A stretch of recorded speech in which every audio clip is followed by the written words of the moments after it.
സല്ലല്ലാഹു അലാ മുഹമ്മദ് സല്ലല്ലാഹു അലൈഹി വസല്ലം. സല്ലല്ലാഹു അലാ മുഹമ്മദ് സല്ലല്ലാഹു അലൈഹി വസല്ലം. ഒരു റൂമൊക്കെ അങ്ങ് കയറിയാൽ തന്നെ മനസ്സിലാവും ഒറ്റ പെണ്ണും ഇവിടെ ഇല്ല എന്ന് മനസ്സിലാവും. എന്താ കാരണം? ആണുങ്ങൾ മാത്രമുള്ള റൂം വേഗം മനസ്സിലാവും. എന്ന് പറഞ്ഞാൽ എല്ലാ ആണുങ്ങളുടെ റൂമും ഇങ്ങനെ തന്നെയാണെന്നല്ല കേട്ടോ. മാമിൻ ആമിൻ ഇല്ല മക്കത് ഹുസ്സാദ് ഉസ്താമാർക്ക് അറിയാം. ഒരു കാര്യം മൊത്തത്തിൽ പറയുമ്പോൾ ചിലത് അതിന് ഒഴിവായി ഉണ്ടാവും. അപ്പൊ അതുകൊണ്ട് ഉസ്താദേ ഞങ്ങളൊക്കെ ബാച്ചിലർമാർ മാത്രമുള്ള റൂമാണ്, ഞങ്ങളെ റൂം എത്ര വൃത്തിയുണ്ട് പേര് കാണിച്ചരാ എന്ന് പറഞ്ഞിട്ട് ഞാൻ കമന്റ് ഇടും വേണ്ട ഓൺലൈനിൽ ലൈവിൽ. അതേ സമയത്ത് ചില റൂമുകൾ അങ്ങനെ ഉണ്ടാവും. മൊത്തത്തിൽ പറയാണല്ലോ ഗാലിബ് മിക്കവാറും അങ്ങനെ ഉണ്ടാവുക.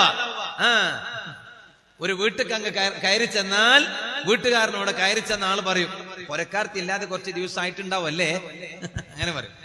ഔത്രയും ഔത്തര ദാദാ ഔത്രയിമ ഇല്ലാണ്ട് ചെമ്മ നാലായിട്ടുണ്ട് കാൺ. അതിനെങ്ങനെ മനസ്സിലായി? അത് മണം വരുമ്പോ മനസ്സിലാവും. അങ്ങനെ പറയാം. അപ്പൊ അതുകൊണ്ട് ഏറ്റവും ചുരുങ്ങിയത് വീട് അടച്ചിടാൻ പാടില്ല.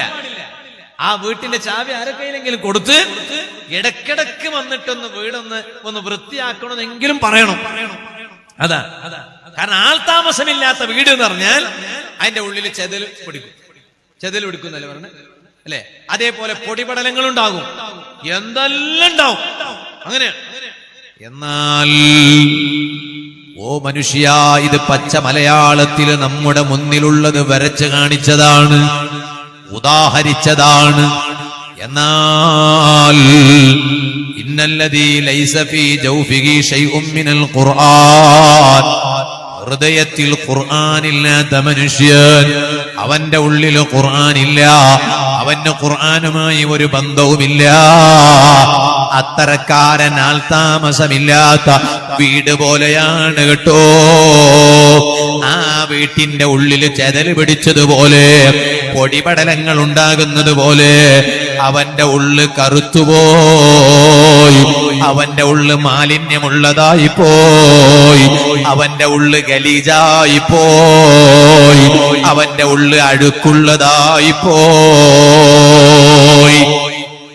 ഈമാനുള്ള സത്യവിശ്വാസികൾ എപ്പോഴും ഖുർആനുമായി നല്ല ബന്ധമുള്ളവരാകണോ. അതുകൊണ്ടല്ലേ ഞാൻ എന്റെ വാത് കേൾക്കുന്ന ഉമ്മമാരോട് പറയട്ടെ, ഓ ഉമ്മമാരെ, നിങ്ങൾ ഏത് ഭാഗത്തിരുന്നിട്ടാണ് എന്റെ വാത് കേൾക്കുന്നതെന്നറിയില്ല.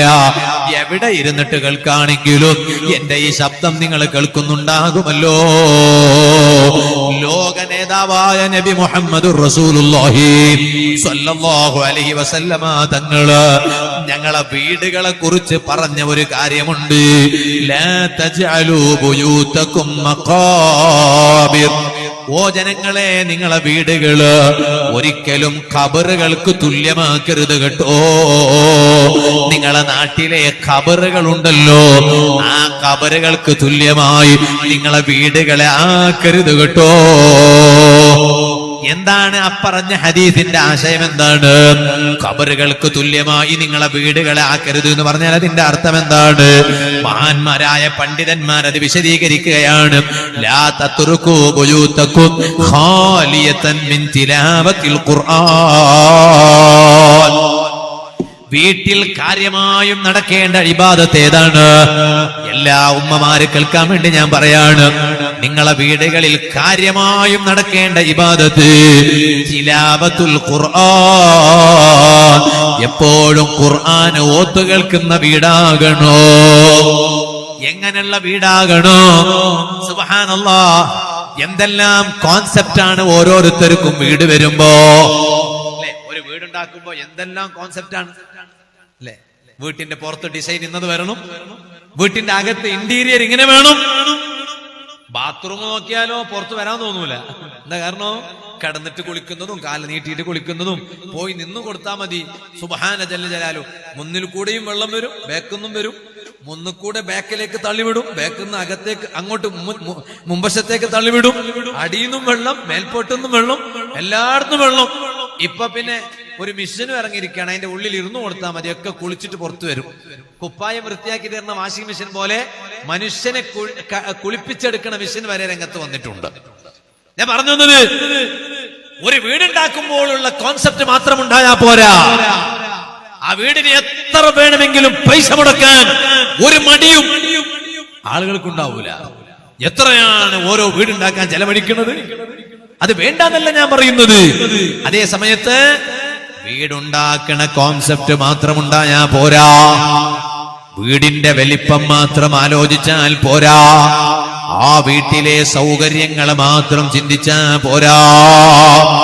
നിങ്ങളെ വീടുകളെ ഖബറുകൾക്ക് തുല്യമാക്കരുത് എന്ന് ലോക നേതാവായ റഹ്മത്തുൽ ആലമീൻ സയ്യിദുൽ വറാ നബി മുഹമ്മദുർ റസൂലുള്ളാഹി സ്വല്ലല്ലാഹു അലൈഹി വസല്ലമ തങ്ങൾ പറഞ്ഞപ്പോ മഹാന്മാരായ പണ്ഡിതന്മാര് പറയാണ്, ആ പറഞ്ഞതിന്റെ അർത്ഥം എന്താണ്?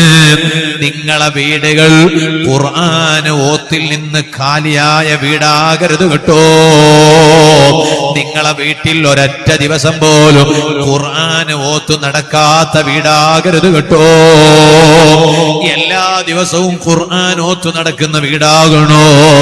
കാരണം വീടുകളിൽ കാര്യമായും നടക്കേണ്ട ഇബാദത്ത് പ്രധാനമായും മഹാന്മാര് പറഞ്ഞത് തിലാവത്തുൽ ഖുർആൻ. ഒരു വീട്ടിൽ വെച്ച് കാര്യമായും ചെയ്യാൻ പറ്റിയ ഇബാദത്ത് ഏതാണ്? നിസ്കാരം വേണ്ടാന്നല്ല, ദിക്ർ വേണ്ടാന്നല്ല, തസ്ബീഹ് വേണ്ടാന്നല്ല, സ്വലാത്ത് വേണ്ടാന്നല്ല, ഭക്ഷണം പാകം ചെയ്യുന്നത് വേണ്ടാന്നല്ല. ഏറ്റവും കാര്യമായ ഇബാദത്ത്, വീട്ടുകാര് ശ്രദ്ധിക്കേണ്ട ഇബാദത്ത്, അത് തിലാവത്തുൽ ഖുർആൻ. ഖുർആൻ ഓതാണെന്ന് മഹാന്മാര് പറഞ്ഞില്ലേ? എന്നിട്ട് മഹാന്മാര് പറയാണ്, ഫഇന്ന കുല്ല ബൈത്തിൻ ലാ യുഖറഉൽ ഖുർആനു ഫീഹി യുശ്ബിഹുൽ മഖാബിർ ഫീ അദമിൽ ഖിറാഅത്തി വദ്ദിക്രി വദ്ദുആ. ഖുർആൻ ഓത്ത് നടക്കാത്ത വീടുണ്ടോ? ആ വീട് ഖബറുകൾക്ക് തുല്യമാണ്. ഖുർആൻ ഓത്ത് നടക്കാത്ത വീടുണ്ടോ? ഓ വാള് കേൾക്കുന്ന ഉമ്മമാരെ, പർച്ചേസിംഗിന് മാത്രം പോയിട്ട് സമയം കൊന്നാ മതിയോ? കല്യാണത്തിന് പോയി വരാൻ മാത്രം പഠിച്ചാ മതിയോ? കല്യാണത്തിന്റെ പേരിലോ തോന്നിവാസത്തിന്റെ പിന്നിൽ പോകാൻ മാത്രം പഠിച്ചാ മതിയോ? കല്യാണത്തിന്റെ വീട്ടിൽ പോയിട്ട് അന്യ പുരുഷന്മാരെന്ന് ചിന്തിക്കാതെ, അന്യ പുരുഷന്മാരെ മുന്നിലാണെന്ന് ആലോചിക്കാതെ, കണ്ടു കാണുന്ന നിങ്ങളെ സൗന്ദര്യോ അന്യ പുരുഷന്മാർക്ക് മുന്നിൽ പ്രദർശിപ്പിക്കുന്നതിന് ഒരു മടിയുമില്ലല്ലോ ചില താത്തമാർക്ക്, ഒരു മടിയുമില്ലല്ലോ ചില ഇഞ്ഞമാർക്ക്. നഊദുബില്ലാ. ഇതിനേക്കാൾ വലിയ മുസീബത്ത് എന്താണ് ഉമ്മമാരെ? ഇതിനേക്കാൾ വലിയ മുസീബത്ത് എന്താണ് താത്തമാരെ? ഇതിനേക്കാൾ വലിയ മുസീബത്ത് എന്താണ് ഇഞ്ഞമാരെ? ഒരു മടിയുമില്ല. കല്യാണ വീട്ടിൽ അന്യപുരുഷന്മാർക്ക് മുന്നിൽ പ്രദർശിക്കുന്നതിനൊരു മടിയുമില്ല. വേണമെങ്കിൽ ചുണ്ടിന് ലിപ്സ്റ്റിക്കും പുരട്ടിയിട്ട് പോകും, ഒരു മടിയുമില്ല. സുബ്ഹാന ജല്ല ജലാലുഹു. പുതിയ പെണ്ണിനെ ഇരുത്തിയിട്ട് മേക്കപ്പ് ചെയ്യിപ്പിക്കുന്നവരെ ക്ഷണിച്ച് വരുത്തുന്ന ബാപ്പമാരില്ലേ, ഉമ്മമാരില്ലേ, ആങ്ങളമാരില്ലേ? ഒരാങ്ങളെയും ഞാൻ കുറ്റപ്പെടുത്തുകയല്ല. ആങ്ങളക്ക് വലിയ ആഗ്രഹമുണ്ട് പെങ്ങളെ കല്യാണം ഒന്ന് ഉഷാറാക്കി നടത്തണോന്ന്. അത് നല്ല കാര്യമാണ്. ആങ്ങളമാര് പെങ്ങളും ആങ്ങളയും എന്ന് പറഞ്ഞാൽ അങ്ങനെയാണ്. പക്ഷേ എന്ന് കരുതിയിട്ട് പെങ്ങളെ കല്യാണത്തിന് കുറെ മേക്കപ്പ് ഉണ്ടാക്കുന്ന ആളുകളെ വിളിച്ചു വരുത്തിയിട്ട് സുബ്ഹാന ജല്ല ജലാലുഹു പെങ്ങളെ കോലം ഫുള്ളാക്കി അങ്ങ് മാറ്റിയെടുത്ത് ഫുള്ളായി മേക്കപ്പ് അല്ലാതെ ഓളെ മോത്തിലും ഒന്നുമില്ല, അവളെ ചുണ്ടിലും ഒന്നുമില്ല, അവളെ കണ്ണിലൊന്നുമില്ല, അവളെ പിരികത്തിലൊന്നുമില്ല, അവളെ കൺപോളയിലൊന്നുമില്ല, അവളെ കവിളത്തടത്ത് ഒന്നുമില്ല. ആകെ മേക്കപ്പിന്റെ ഷൈനിങ് മാത്രമാണ്. അങ്ങനെ ഒരു ആങ്ങളെ മേക്കപ്പ് കാണിക്കുന്നവരെ വിളിച്ചു വരുത്തിയിട്ട് സ്വന്തം പുതിയ പെണ്ണായ പെങ്ങളെ അതേ മൊഞ്ചിപ്പിച്ച് എടുത്തത് കൊണ്ട് മാത്രം ഒരു ആങ്ങളെയും പെങ്ങളോട് കടപ്പാടുള്ളവനാകൂല, സ്നേഹമുള്ളവനാകൂല, വാത്സല്യമുള്ളവനാകൂല. എന്നിട്ട് സുബ്ഹാന ജല്ല ജലാലു പുതിയ പെണ്ണിനെ സ്റ്റേജിൽ ഇരുത്തിയിട്ട് ക്യാമറമാനെ വിളിച്ചു വരുത്തുകയാണ്. ഉളുപ്പില്ലാത്ത ആങ്ങളമാരെന്ന് എന്ത് പറയാനാണ്? ആ ക്യാമറമാൻ വന്നിട്ട് അവൻ ആരാണ്? ജേഷ്ഠത്തിയാണോ, ജേഷ്ഠനാണോ, അനുജനാണോ, കുടുംബാംഗമാണോ? ഒന്നുമല്ല. കാണാൻ പറ്റിയവനാണോ? അല്ല. അവളെ മുന്നിലിരുത്തിയിട്ട് എന്നിട്ട് അവസാനം അവളെ തലയിൽ ഒരു ഷാല് പോലും ഇടാതെ, തട്ടം പോലും ഇടാതെ അവളിങ്ങനെ അതിങ്ങനെ ഒപ്പിയെടുക്കുകയാണ്. എന്നിട്ട് അതിനെക്കുറിച്ച് വാല് പറഞ്ഞാൽ അപ്പൊ പറയും അതെപ്പോഴെങ്കിലും ഒരുക്കല്ലേ എന്ന് പറയും. എപ്പോഴെങ്കിലും ഒരുക്കല്ലേ, എന്നും ഞങ്ങൾ അങ്ങനെ ആക്കുന്നില്ല, എപ്പോഴെങ്കിലും ഒരുക്കാക്കുന്നോ. സുബ്ഹാന ജല്ല ജലാലുഹു. അങ്ങനെ ഒരു എപ്പോഴെങ്കിലും എന്നും ആക്കാൻ പാടില്ലാത്തത് എപ്പോഴെങ്കിലും ഒരുക്കാക്കാൻ പറ്റുമോ? എന്നും ആക്കാൻ പാടില്ലാത്തത് എന്നും ആക്കാൻ പാടില്ല, എപ്പോഴെങ്കിലും ഒരുക്കാക്കാൻ പറ്റുമോ? അങ്ങനെ ഏത് ദീനാണുള്ളത്? ഏത് ഇസ്ലാമാണ്? അങ്ങനെ ഒരു ഇസ്ലാമില്ല. യാ അയ്യുഹല്ലദീന ആമനൂ. അതുകൊണ്ടാണ് ഈമാനുള്ള ജനങ്ങളെ വിളിച്ചിട്ട് പരിശുദ്ധ ഖുർആൻ പറഞ്ഞത് വെറുതെയാണോ? ഉദ്ഖുലൂ ഫിസ്സിൽമി കാഫാ. ഓ ഈമാനുള്ള സത്യവിശ്വാസികളെ, നിങ്ങൾ അർദ്ധം പർദ്ധം മുസ്ലിമായാ പോരാ, നിങ്ങളൊരൽപ്പം ഇസ്ലാമിന്റെ ഉള്ളിലൊന്ന് നൂണ്ട് പുറത്തേക്ക് വന്നാ പോരാ. ഉദ്ഖുലൂ ഫിസ്സിൽമി കാഫാ. പൂർണ്ണമായും ഇസ്ലാമിൽ നിങ്ങൾ കടന്നോളണം, പൂർണ്ണമായും ഇസ്ലാമിൽ പ്രവേശിച്ചോളണോ. അങ്ങനെയാണ് പരിശുദ്ധ ഖുർആൻ എന്നോടും നിങ്ങളോടും പറയുന്നത്. ഇരിക്കട്ടെ സുഹൃത്തുക്കളെ, ഞാൻ ഇപ്പോൾ അതിലേക്ക് കടക്കുന്നില്ല. ഞാൻ എന്റെ വാല് കേൾക്കുന്ന പെങ്ങന്മാരോട് പറയട്ടെ, ഓ പെങ്ങളെ, കേവലം ഇതിന് മാത്രം നേരം വെച്ചാ പറ്റൂല. അതിന് പകരമാണ് ഞാൻ പറഞ്ഞത് നിങ്ങളെ വീടുകള്. ഒരു ഏറ്റവും നല്ല വീട്, ഏറ്റവും നല്ല സ്ത്രീകളുള്ള വീടാണ് ഏറ്റവും നല്ല വീട്. ഏറ്റവും നല്ല സ്ത്രീകള് അവരെ വീട്ടിൽ അവരേറ്റവും കൂടുതൽ ശ്രദ്ധിക്കണത് എന്താണ്? ഞങ്ങളെ വീട്ടിൽ ഖുർആൻ ഓത്തില്ലാത്ത ഒരൊറ്റ ദിവസവും ഉണ്ടായിക്കൂടാ. ആ ഖുർആൻ ഓതുന്ന മുസ്ഹഫിനെ നന്നായി ബഹുമാനിക്കാൻ അറിയണം ജനങ്ങളെ. ബഹുമാനിക്കേണ്ടവരെ ബഹുമാനിക്കണോ? വെറുതെയാണോ സ്വഹാബത്ത് നബി സല്ലല്ലാഹു അലൈഹി വസല്ലം തങ്ങളുടെ തൃപ്തി